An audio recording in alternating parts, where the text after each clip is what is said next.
If you look at the Arctic from above, you see one thing dominating the map. It is the world's largest island.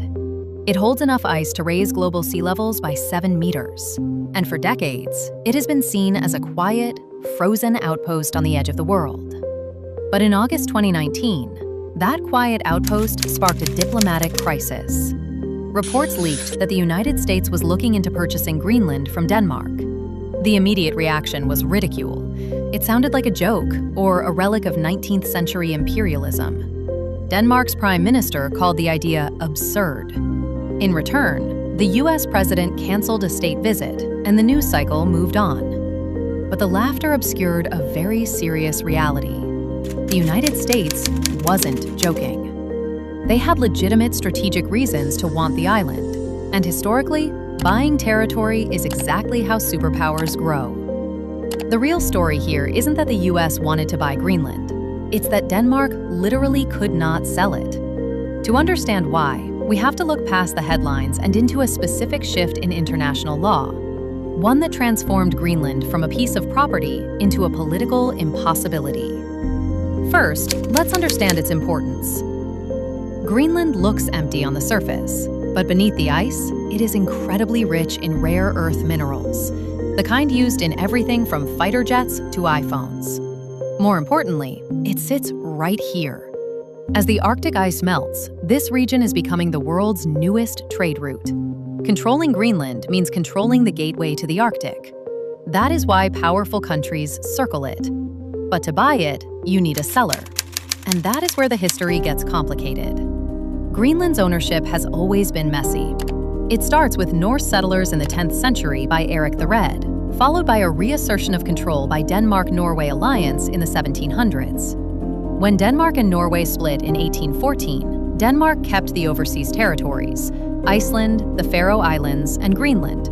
And for the next century, Greenland was, for all intents and purposes, a colony, a possession. And in that era, trading possessions was standard procedure. The US bought Louisiana from France, Alaska from Russia. In 1917, we even bought the Danish West Indies, now the US Virgin Islands, from Denmark. So the precedent does exist. Denmark has sold land to the US before. In fact, they almost sold Greenland too. In 1946, facing the threat of the Soviet Union, President Harry Truman secretly offered Denmark $100 million in gold for the island, and Denmark did consider it. Strategically, it made sense, but the deal did not go through.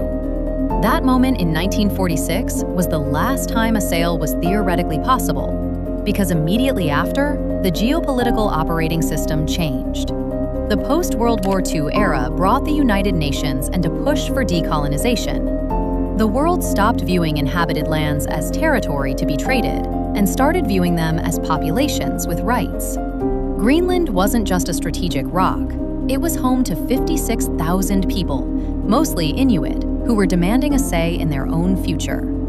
This shift from colony to autonomous region culminated in this document. This is the reason the 2019 purchase offer was dead on arrival. The act grants Greenland control over its police, its courts, and, crucially, its natural resources. But the most important part is Section 21. It states explicitly that the decision regarding Greenland's independence belongs to the people of Greenland alone. If they vote to leave, Denmark must let them go. Denmark pays the bills, a $600 million annual subsidy, and handles foreign defense, but they do not own the house. Denmark couldn't accept the US offer because they didn't have the rights to sell. So when the headlines faded and the memes stopped, the reality remained. You cannot buy Greenland because the only entity that owns Greenland is Greenland. As the Arctic warms and the ice melts, world powers will keep trying to gain influence here through airports, consulates, and investments. But the days of buying nations with gold bars are over. While you are at it, you should also watch this video that talks about how no country can win war of minerals against China, or this one where we investigate why BRICS is trying to establish world order of its own. And while you are at it, please don't forget to subscribe to the Bright Kernel.